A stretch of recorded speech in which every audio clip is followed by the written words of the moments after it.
আসসালামু আলাইকুম। আজকে আপনাদেরকে রিভিউ করতে যাচ্ছি সোহাগ গেস্ট হাউসের একটা ডাবল বেডের রুম, যেটা হচ্ছে আপনার সোহাগ গেস্ট লোকেশনটা হচ্ছে আপনার সুগন্ধা যে মোড়টা, এই মোড় থেকে আপনারা যদি এখানে হেঁটে যদি আসেন, আপনার সর্বোচ্চ সময় লাগবে 30 to 40 সেকেন্ড।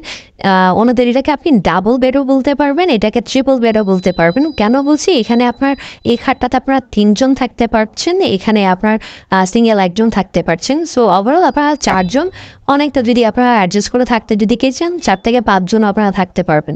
সো ওভারঅল এই রুমটা হচ্ছে আপনার এসি, অ্যান্ড ওনাদের এই রুমটার ওভারঅল ভিউ যদি আপনি দেখেন, লাইটিং থেকে শুরু করে সবটাই হচ্ছে ওয়াও।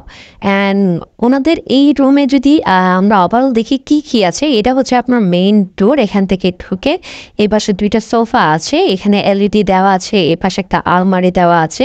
অ্যান্ড এই যে সাইডটা, এটা হচ্ছে আপনার ব্যালকনি সাইড। এখানে আপনারা রোড সাইড আপনি ব্যালকনিটা পাবেন।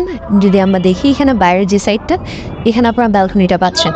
অ্যান্ড ওভারঅল এখানে আপনার এসি দেওয়া আছে, অ্যান্ড ওভারঅল লাইটিংটা খুবই সুন্দর করেছে। অ্যান্ড আমরা যদি এ পাশে যদি আসি, এখানে একটা খাট দেওয়া আছে, এখানে আপনারা 3জন থাকতে পারছেন। এ পাশে আরেকটা খাট দেওয়া আছে, যেখানে আপনারা একজন থাকতে পারছেন। এ পাশে আপনার মিরর দেওয়া আছে, একটা ডিস্ক দেওয়া আছে, লাগেজ আপনারা এখানে রাখতে পারবেন। অ্যান্ড এই পাশটাতে অ্যাটাচ একটা ওয়াশরুম আছে, যে ওয়াশরুমটা হচ্ছে আপনার ডেফিনেটলি আপনার হাই কমোড বেসিন সহ দেওয়া আছে। অ্যান্ড ওভারঅল আপনারা যারা বাজেটের মধ্যে খুব ভালো একটা এনভায়রনমেন্ট চাচ্ছেন, বাজেটের মধ্যে থাকবেন, তাদের জন্য এটা একটা বেস্ট অপশন। রিজার্ভেশনের জন্য নাম্বার দেওয়া আছে, আপনার এই নাম্বারটাতে ফোন করে রিজার্ভেশন কমপ্লিট করতে পারেন। Thank you so much.